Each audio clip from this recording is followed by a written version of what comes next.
Welcome to another deep dive, everybody. Today we're tackling something pretty important in computer networks. It's all about advanced error handling and flow control, but specifically in data link control. I mean, think about it. So much of what we do online relies on getting data from one point to another reliably, like downloading a file. You want the whole file, not just bits and pieces, right? That's where these concepts really come in. And luckily, you sent in some interesting material on this from a couple of computer networking textbooks, actually, called Computer Networks 5th Edition and Data and Computer Communications. Pretty cool stuff. So to help us break it all down, I've got our expert here who's ready to untangle these complex ideas and make them super clear for us. Absolutely. Glad to be here. So let's start with the basics. What exactly is data link control, or DLC, and what's its role in the grand scheme of computer networks? Well, think of it like this. Imagine you're sending a letter. Okay. DLC is like the mail carrier. It's the part that makes sure your letter gets from your mailbox to the recipient's mailbox, even if there are like roadblocks or detours along the way. Oh, okay. So DLC is kind of like the behind-the-scenes hero, making sure our data gets delivered no matter what. Exactly. But how does it actually catch those errors before they cause problems? Well, it starts with error detection. Like, before you can fix anything, you gotta know something went wrong. Makes sense. One basic method is using something called parity bits. Okay. It's kind of like adding a special code to your message, and this code tells you if the number of ones in your data is even or odd. Oh, interesting. So it's a way to double-check that everything's still in order. Right, and if that code doesn't match at the receiving end, then boom, you know there's been an error somewhere. That's actually pretty clever. But what happens if, like, more than one bit gets messed up? Can parity bits catch that? That's where parity bits kind of hit their limit. They're great for single-bit errors, but when multiple errors happen, we need something a bit more powerful. I see. Like checksums. Checksums. Yeah. Think of it like taking a detailed fingerprint of your data. Okay. You calculate a sum based on the data's contents, and then you attach this sum, the checksum, to the message.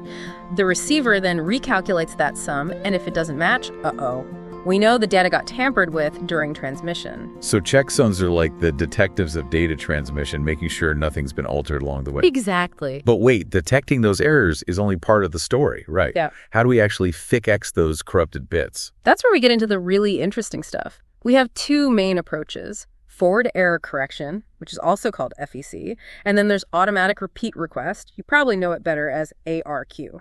Okay, both sound pretty intense. Let's take them one at a time, I guess. What's so special about this forward error correction? Well, FEC is all about redundancy. It's like sending multiple copies of your message, but with a bit of a twist. Instead of sending exact duplicates, FEC adds extra information to the data itself. And this extra info actually allows the receiver to correct some types of errors all on its own. Even if a few bits get lost or corrupted, the receiver can use this extra info to reconstruct the original data. Wow, that's amazing. So FEC is like building in a self-repair mechanism right into our data packets. Pretty much. It can handle those minor bumps in the road without even needing to ask for a resend. So cool. But then what about RQ? You mentioned it's all about requesting retransmission. So how does that work? Okay, imagine you have a postal service that always asks for a delivery confirmation. All right. RRQ is like that. The sender transmits a data packet and then waits for an acknowledgement from the receiver. If that acknowledgement doesn't arrive within a certain time, or it indicates there was an error, the sender just retransmits that same packet. So RRQ is kind of like a persistent messenger, making sure the data gets through no matter what. You got it. But that sounds like it could be really time-consuming. Does that mean there are different types of ARQ, each one having its pros and cons? Absolutely, and that's what makes it so interesting. There are three main ARQ protocols: stop and wait, go back in, and then selective repeat. Each handles these retransmissions in a different way, so their efficiency and complexity vary. Interesting. So those names sound like they have stories to tell. Let's start with stop and wait ARQ. It seems pretty self-explanatory. Send it, wait, and then repeat if you have to. Is it really that simple? It really is. With stop and wait, the sender just sends a single data frame and then waits for an acknowledgement before sending the next one. Okay. It's kind of like sending a text and then patiently waiting for that delivered notification before typing your next message. I could definitely relate to that. It's a very cautious approach. Make sure each packet arrives safely before moving on to the next one. I guess that makes sense. But I imagine that could get pretty slow if you're sending a lot of data. Yeah. Especially if the network is kind of prone to errors, right? Yeah. You're totally right. Stop and wait is great for simple, low bandwidth scenarios where reliability is like the most important thing. But when speed is key, we need something a bit more dynamic, and that's where go back N ARQ comes in. Go back N. Sounds a bit more adventurous. What's the difference there? Well, with go back N, the sender can actually transmit multiple frames without waiting for those individual acknowledgments. Well, It's like sending a whole bunch of letters at once instead of waiting for a confirmation on each one. gotcha. Speeds things up a lot, especially in networks that have pretty low error rates. So we're getting more efficient with our transmissions. But what happens if an error does occur? Do we have to resend the whole batch, even if only one part was messed up? That's the trade-off with go back N, unfortunately. If there's an error, the sender has to retransmit all the frames, starting from the point of that error, even if just one frame was messed up. Oh, I see. So it's kind of like having to resend a whole book just because one page got ripped? That doesn't seem very efficient, especially if errors are a common thing. Yeah. Is there a way to avoid that resend everything approach? There is, and that's where Selective Repeat ARQ steps in. It's kind of the VIP of the ARQ protocols, the most sophisticated one, but for good reason. Okay, I'm intrigued. What's so special about this selective repeat? How does it deal with errors? Well, with Selective Repeat, the sender only retransmits the specific frames that were actually lost or corrupted. Oh, The receiver can actually buffer out-of-order frames and then reassemble the data stream in the right way. so it's like having a smart mailbox that can sort your letters even if they arrive out of order. That's a great way to put it. Selective Repeat is generally the most efficient, Yeah. but it is more complex to implement, of course. I guess there's always a trade-off, right? Yeah. But it sounds like for those high-speed, error-prone networks, the complexity is worth it. So we've talked about detecting errors, correcting them, but there's another piece to this puzzle, isn't there? Flow control. Right. Flow control is like a traffic cop for your data. It makes sure things don't get too congested and cause even more errors. It's something I can definitely understand. I've been in my fair share of traffic jams. But how do we apply this idea of traffic management to the digital world? How does flow control actually work? One of the most common ways is using something called sliding window protocols.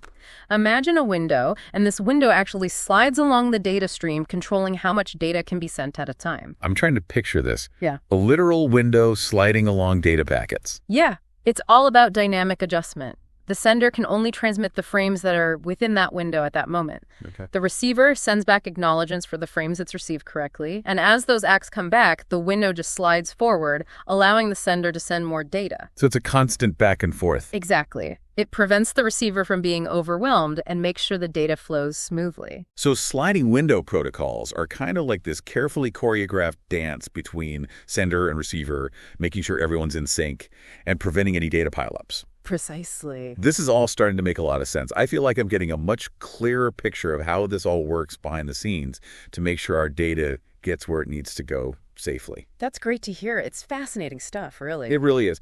And you know what? I think it's about time for us to take a quick break. We'll be right back to keep exploring how these concepts play out in real life and why they're so important for all of us online. Stay tuned.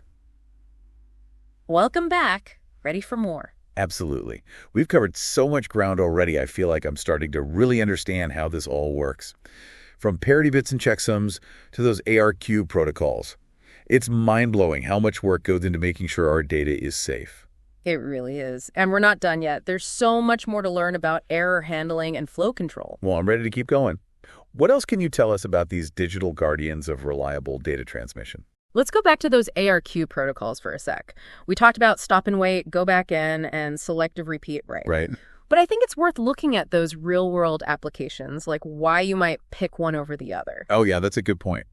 Knowing when to use each one is probably just as important as knowing how they work. What kind of factors do you consider? It really depends on, well, the network itself and the data you're sending. Let's think about stop and wait ARQ. Okay. It's like the tortoise of data transmission. Wow. Slow and steady, but super reliable. So you use it when reliability is more important than speed. Exactly. Like imagine those applications where even a single bit error could be a huge problem, like things like financial transactions or critical control systems. Oh, yeah. Stop and wait ARQ gives you that extra level of certainty, even if it's a bit slower. It's like sending those important documents by registered mail with a signature confirmation. Exactly. What about go back N then? When would you use that one? Go back N's more like the hare. It's all about speed and efficiency. Good for those big data transfers over networks that are, pretty reliable already. So like streaming video or downloading large files where a few dropped packets here and there won't ruin the whole thing. You got it. Go backend's that sweet spot between speed and reliability, making it pretty versatile. But it does have a weakness. It's pretty sensitive to errors. If that network is having a lot of problems, all those retransmissions can cause a bottleneck. Makes sense. So for those unreliable networks then, Selective Repeat ARQ is the way to go, since it can handle those errors without sacrificing efficiency. You got it. Selective Repeat is the best choice for those tricky environments, like wireless networks or satellite communication links. It keeps those retransmissions to a minimum by laser focusing on the corrupted packets, so it's the most efficient for those situations. It's like having a team of expert surgeons zeroing in and repairing the damaged areas without messing with the rest. Perfect analogy. But remember, all that precision does come with a bit of a cost. Selective Repeat ARQ is more complex to implement, needs those sophisticated algorithms and buffer management on the receiving end. I guess that makes sense. You get what you pay for, right? Yeah. But understanding all these little details, it helps us pick the right tool for the right job, making sure that data gets where it needs to go, no matter what the network's doing. Exactly. And that actually brings us back to flow control. Even if you have the best error handling, if you don't manage the flow of data well, you can still have problems. It's like having a perfectly smooth highway, but then letting way too many cars on it at once. Yeah. You're going to have traffic jams and accidents. Right. Flow control makes sure the sender isn't flooding the receiver with too much info at once. Prevents those data pileups. And we talked about sliding window protocols earlier. Those are a key part of flow control, right? Can you remind me how those sliding windows actually do their magic? I'm still picturing that window moving along those data packets. It's a good image to have. So picture that window as a buffer, okay? It limits how much data is being sent at any one time. The sender can only transmit frames that are inside that window's boundary.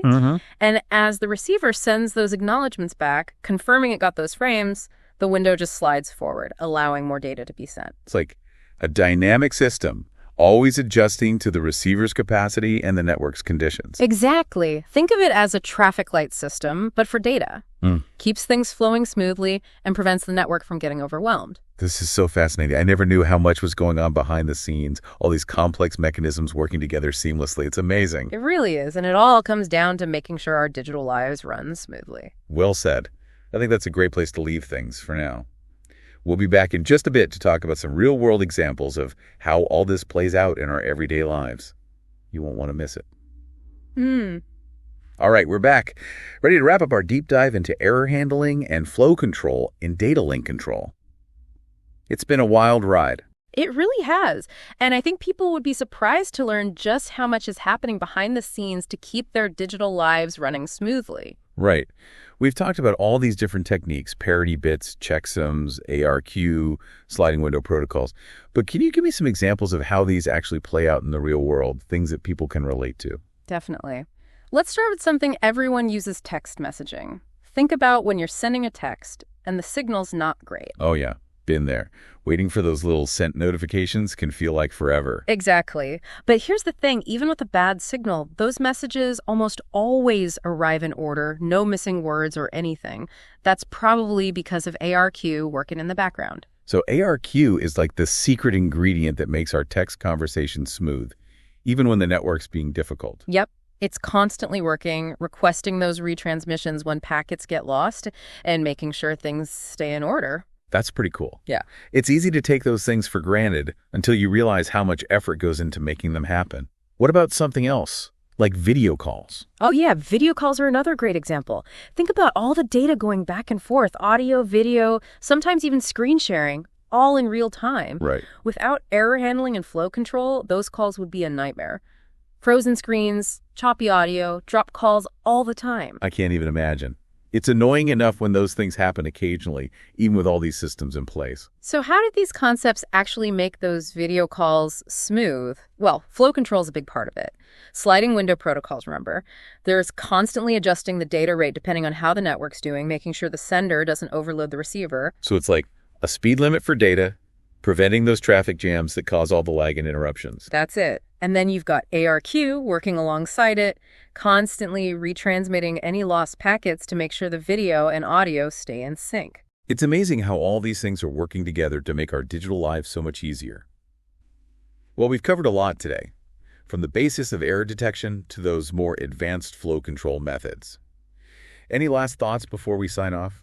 I guess just remember that we've only touched the surface here. Network engineering is a constantly evolving field.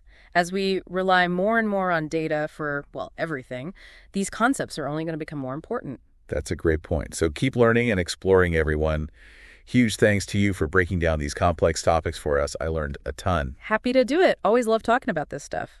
And to all our listeners out there, thank you for joining us for another deep dive. Hopefully you've gained a new appreciation for the magic that's happening behind the scenes to keep your data flowing smoothly and reliably. Until next time, stay curious. All right, get ready, because today we're going deep, really deep into the world of networking. Yeah, into the stuff we don't usually see, but that makes our online world actually, work. Exactly. We're talking link management and layer 2 switching, specifically in the data link control layer. Right, the layer that ensures all that data gets delivered, reliably between all the devices on a network. But it's not just sending those packets out and hoping for the best. No, it's much more organized than that. So tell me about link aggregation. How does combining network connections make things faster? You'd think it'd be, more complicated. Think of it like a highway. Okay. More lanes means more cars can travel at the same time, so it speeds up the traffic flow. Link aggregation, specifically using LACP, Link Aggregation Control Protocol, does that for data. So we're bundling those connections into a single faster pipeline. Exactly. But what if one of those links in the bundle goes down? Does everything stop? That's a good question. It does boost speed and provides redundancy, but there are trade-offs. If one link fails, the others will keep things going. Okay, so it can keep going. But there's a small interruption while the system reconfigures.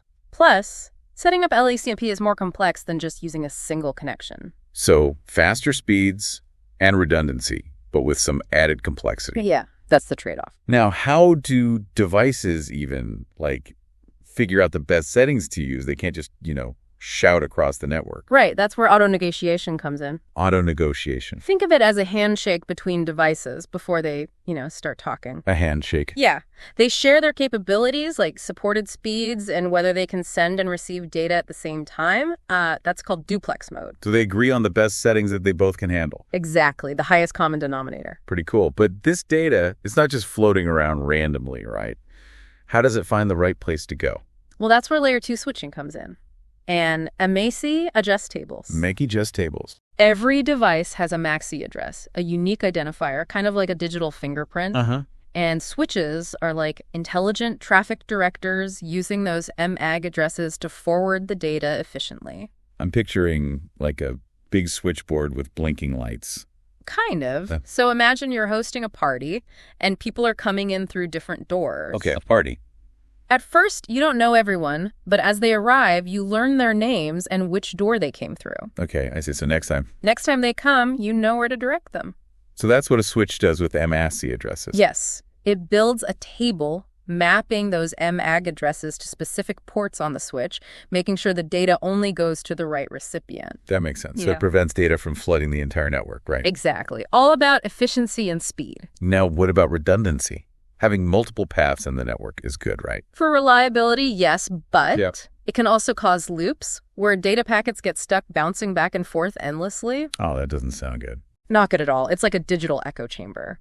That's where Spanning Tree Protocol, or STP, comes in. STP. So how does it prevent these data loops? Well, imagine the network as a city with multiple roads to the same place. Okay. STP is like a traffic management system, closing off some roads to stop cars from going in circles. So it ensures only one active path for the data, even if there are multiple paths possible. Exactly. But it's not just blocking paths, it's also watching the network for changes. If a link fails, like a road closure, it finds a new best path and opens up alternate routes. Wow, so the traffic, or the data, I guess, keeps moving. Exactly, like a self-healing network. And you mentioned there are even faster and more efficient versions of STP. Yes, RSTP and MSTP, think of them as upgrades to that traffic management system. Upgrades. So what's so rapid about RSTP? Well, with traditional STP, it could take a while for the network to, recover after a link failure. Right. Our STP speeds that up a lot by actively monitoring and reacting much faster. So it's like having traffic sensors that immediately detect a problem and redirect things. Exactly. Very important when any downtime is, well, expensive. Makes sense. And MSTP, what's that about? MSTP is even more advanced. You can create multiple spanning tree instances that each operate independently. Multiple spanning trees, so like separate traffic systems for different parts of the city. Exactly. A great analogy. This is really useful for those big, complex networks where you might group devices based on their function or security needs. Okay, so like dedicated lanes for different types of vehicles, making things flow better. Precisely. This is all making a lot more sense now. All these protocols working together to make sure our data gets where it needs to go quickly and without getting lost. And it's all happening behind the scenes, Every time you browse the web, watch a video, or send an email, all these processes are working to make sure things run smoothly. Like a well-choreographed dance, but with bits and packets instead of dancers. I like that. And understanding these concepts can really give you a deeper appreciation for how networks work. So we've covered link aggregation, auto-negotiation, the different spanning tree protocols. What else is there to discover about layer 2 switching? We've talked about bundling those links for speed and those spanning tree protocols to prevent loops. But isn't there like another level of control for security? And efficiency too, right? You're right, there is. VLANs, virtual local area networks. They're like creating those virtual walls within the physical network. Virtual walls. Yeah. They group devices logically, regardless of where they actually are. So it's not about physical wiring anymore. No, you can organize devices based on, their function or department or security needs. So like in a big office building, you could have separate networks for each department, even if they're all mixed up on different floors. Exactly. That's got to be good for security, right? You wouldn't want, say, sensitive financial data from accounting getting mixed with marketing stuff. Definitely. VLANs help isolate traffic between different segments, like having separate security checkpoints in that building. Makes sense. And it helps performance too, right? Right. Less devices competing for the bandwidth within each VLAN. So it's more like targeted announcements within specific departments, not just a loudspeaker that everyone hears. A perfect analogy. But are VLANs hard to set up, to manage? Not really. You could configure the switches to recognize those different VLANs. Okay. And they offer a lot of flexibility. Like if someone moves to a different department, you can easily change their VLAN assignment. No rewiring. Wow, that's convenient. So we've got link aggregation for speed, spanning tree for loops, and now VLANs for security and segmentation. Is there anything else we should know about layer 2 switching? I think we've covered the main building blocks, but the really interesting part is how they all work together, Yeah. to create a network that is, both robust and efficient. Like a complex machine, right? Yes, with all those gears working together to keep things running smoothly. This has been amazing, going from those basic principles of, the data link control layer all the way to these more sophisticated mechanisms. And it's all happening without us even realizing it. Every time we use the internet, it's all these processes working in the background. It's really pretty incredible when you think about it. It is. It shows what we can do with, ingenuity and collaboration. So next time we're streaming something or sending an email, let's all take a moment to think about layer 2 switching. Yes. Those unseen heroes making sure we stay connected. And maybe this deep dive will make some people want to, learn even more. I hope so. There's a whole world out there to discover. That's for sure. Keep learning, keep exploring, and keep those connections strong. Until next time. So we covered like a lot of ground here. Link aggregation, those spanning tree protocols, and VLANs. It's amazing how much is happening behind the scenes. Right. All this complexity just to make sure our data gets where it needs to go, safely and efficiently. It really makes you appreciate how much work went into building the internet and how it keeps evolving. It's a testament to human ingenuity for sure. And collaboration. I mean, think about all the different people and organizations that have to work together to make all this happen. Absolutely. It's a global effort. So to wrap things up, what would you say is the most important thing for people to take away from our deep dive into layer 2 switching? Well, I think it's the understanding that networking isn't magic. It's based on, well-defined rules and protocols. And once you understand those principles, even the complex stuff starts to make sense. It's like learning a new language, right? Yeah. At first, it seems overwhelming, but once you grasp the grammar and vocabulary, you can start to communicate. Exactly. And in the case of networking, that communication is what enables us to connect with each other, share information, and, well, do pretty much everything we do online. So the next time you're browsing the web or streaming a video, take a moment to appreciate the unseen world of Layer 2 switching, working tirelessly behind the scenes to make it all possible. And remember, there's always more to learn. The world of networking is constantly evolving, so stay curious and keep exploring. Great advice. Thanks for joining us on this deep dive. Until next time, happy networking, everyone.